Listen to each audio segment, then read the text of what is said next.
For the past few weeks, it's actually been really cold and snowing, as you can see. So what happened as I played Monster Hunter Now? I was able to get some free resources like carving knives and potions, which is useful. I'll show you how you can get some as well later on for some. As I walked around, I fought enemies. As you can see here. For a lot of the flying enemies, I decided to use a bow gun during my journey as I found it easier to use, especially when you're walking in the snow. As you level up as well, it actually doesn't mean much because you don't really gain any benefits from leveling up other than it being a number. And what was this in terms of I encountered? An Azure Rathalos. Usually when you encounter a new enemy, you have to learn its mechanics, and as you can see here, one thing is as it goes forward, it can actually push you back with the wind, which stops you from attacking. And time is one of your biggest enemies in the game. I decided for my ice weapon initially, I would use a bow gun because I find it easier to fight these flying enemies, as usually if you're using a melee weapon like a sword and shield like this, so many times you'll just keep getting knocked back. It gets kind of frustrating, it flies everywhere, so I just found it easier to, like this, shoot the enemy down with a weapon like this. It's not the strongest, but it's more effective in my opinion. As I went on through the night, whenever I could, I tried to hunt for some more monsters, and sometimes it was in areas that wasn't ideal in terms of a hunting ground. Like in other games of these types, if you find yourself in a situation like this, you should just get close enough where you can tap on the enemy and then go back to a spot that is more appropriate to play the game. Once the internet actually cooperates as well, which is always a factor. So now that I learned the game mechanics a bit of the enemy, I kind of figured out when to shoot it. Although, with that said, at times you just want to finish the match, so here I just decided to use the special move. And there we go, simple as that. Usually you should save it up for a more appropriate battle that would require it, but again, when you gotta go, you gotta defeat the enemy as fast as possible.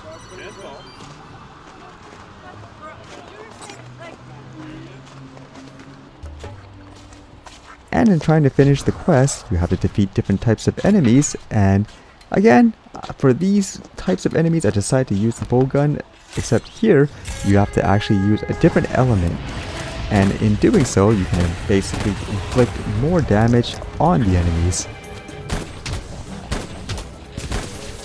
And you may be wondering what's going on here. Once again, it's the internet. That was actually one frustrating thing during my journey and gameplay of this game, where there could be at times where you're doing really well in fighting this creature, but then all of a sudden the connection dies and it exits. It's always frustrating. But overall, it seems pretty straightforward thus far. I got used to the gameplay mechanics and I find it actually pretty fun at times. And just like that, the snow actually started to melt pretty quickly. The weather always looks really nice too, and it's a great time to go out hunting. What better way to enjoy the outdoors and at the same time hunt some monsters and level up. In finishing the quest, you get rewarded with a lot of zennies, which is the currency in this game you use to upgrade things like your weapon and armor to become stronger. That's one of the limiting factors too that stops you from leveling up things pretty quickly, because either you don't have enough resources, or if you do have enough resources, then you have to worry about having enough zennies to be able to upgrade. And as you know, it's Lunar New Year's, and there was actually special quests to actually gain more things like zennies, and as well there were new monsters popping up. There was also this new feature called the Huntathon, where you can battle multiple enemies, and as you can see here, it gives you a good opportunity to hunt a lot of different enemies in one spot, and as well use different weapons. You may remember from before I decided to use the bow as my fire element. Now for this guy here, I decided to use the dual blades as my water element. I initially started off with a sword and shield, but I found this was actually more appropriate to my playstyle.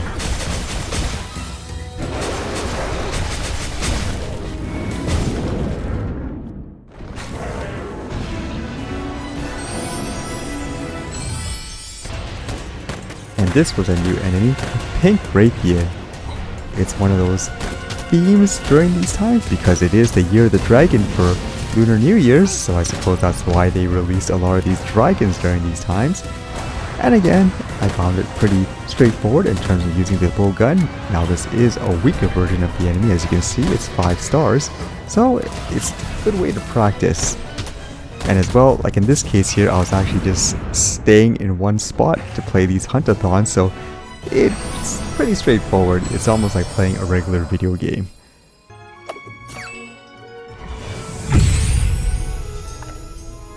But as you go out on your regular day like here, as I'm walking through the bridge, it gets a little bit more challenging when you're fighting these enemies. So how would I fare in this battle? Every enemy has a weak spot, as you can see here. For this fella, you should attack him in the wings or in the head.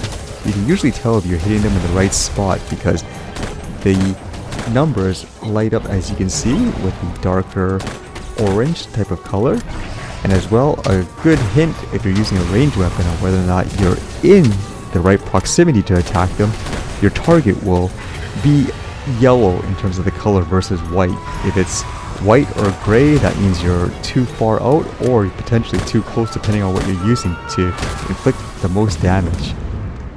But fortunately here, enemy defeated. It's always an interesting obstacle in terms of trying to walk and play this at the same time because you do need to be attentive. And getting the right parts to upgrade the items that you need is always great. And here I was actually doing a hunt-a-thon while walking. So once again here I'm using the dual blades, and fortunately here I try to time it usually where if I have to use something frantic like this, hopefully I stop, or I wouldn't even cross the street if I have to still fight the battle, because you don't want to be focused on the screen while you have to walk forward at times through the traffic, so be safe.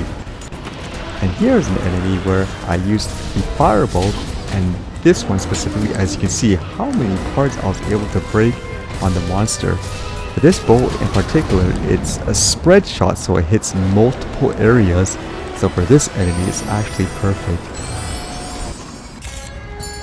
And same thing here from the practice before, how would I fare with this guy? What you want to do, I find, is you attack the leg first, and then in doing so you could actually break it, which knocks him over, and then you should quickly go for the tail. Once you cut off the tail, it's pretty vulnerable, and afterwards it's pretty straightforward. So there's some strategy to this game as well in terms of defeating enemies, which I always find fun to play.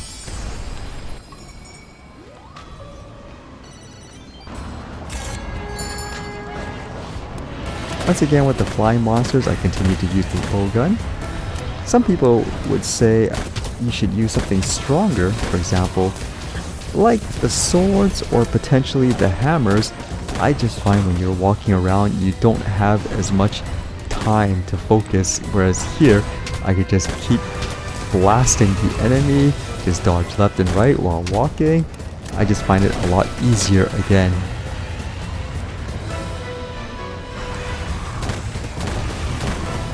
My strategy, as I mentioned before, so far since I'm learning the game and I never played the main series, is to try to upgrade a different type of weapon for each element, just in case in the future, for example, if certain weapons get nerfed or certain weapons are better for particular creatures. I just think it's a little bit risky to focus everything on just one type.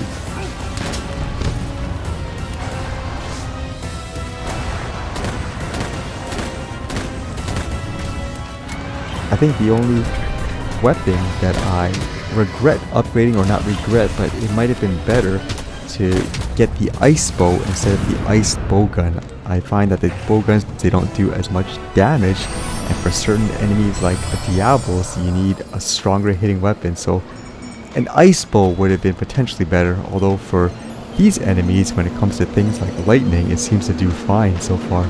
And again, just walking through the city and battling away.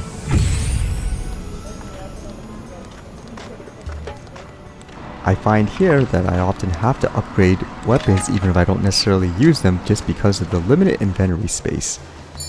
And this is always a pleasant surprise. As I'm walking around, I encountered other hunters, and I better sit down and focus.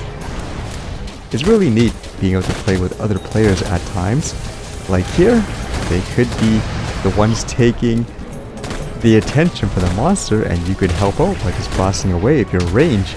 I would imagine there could be a lot of strategy to this too. Many times I like using the hammer, the one with paralysis, so I could imagine in a team environment that would be really useful. You go up and bonk the enemy, for example, you stun them, and then everyone else can join in and then quickly take out the creature. The enemies do get stronger when you have more players. From what I observed, they seem to get more health the more players there are. So it's not as simple as, for example, if you're able to defeat it by yourself, then two people will be able to defeat the enemy faster. You still need to know what you're doing because they do get buffed a little bit in doing so, but I always find it a lot more fun with other players.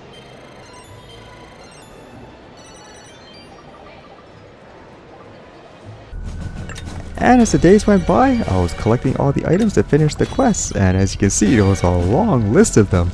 It's always gratifying to be able to collect your rewards at the end, because you really do need things like the zennies to be able to progress in the game.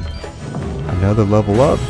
However, it doesn't do much. It's more of just a number to show how long I suppose you've been playing. But hooray! One part of the quest finished. From snow to sunlight to now rain. Yes, I was still playing the game during the rainy weather, and as well, because it was Lunar New Year's, there was actually a parade that I had to participate in as well. It's always great just being able to capture the moments to share with everyone around the world, but I actually still played Monster Hunter now as well. And with these pink Rathians everywhere, it was a good opportunity to complete the quest and at the same time try to get more materials to upgrade my weapons and armor. It's kind of a perfect opportunity to play the game while you're waiting as well.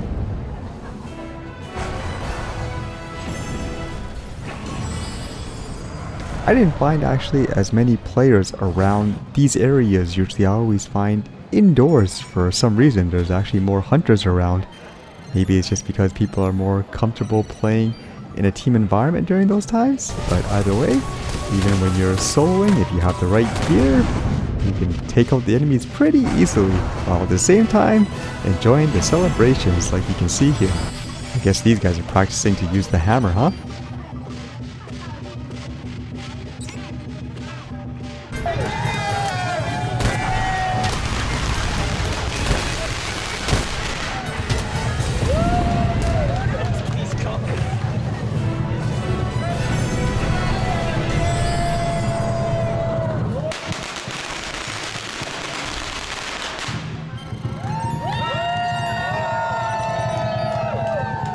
So eventually, after all that snow and rain, we were able to finish all of the quests. I wasn't really sure what to upgrade. I thought the dual blades may be the most useful, so that's what I started to upgrade for the Rathian parts. But here you actually get a Wyvern gem shard for completing the quest. This is one of the rarest materials in the game in terms of being able to upgrade your weapons to a higher level. Although that doesn't mean you have to stop defeating enemies, because you always need more resources. That's one of the drawbacks I find in this game, is the inventory, where you could hunt hundreds of monsters, but you have to keep throwing away materials because of the limited space, and when you need them, it's like, oh, where was this before? So what should I upgrade? That I'm not sure. I'm leaning towards a fire or lightning weapon. But at the end, once you're finished playing, waiting for your potions, for example, it's just about enjoying the outdoors again. As you can see here, just interacting with all the wildlife as usual.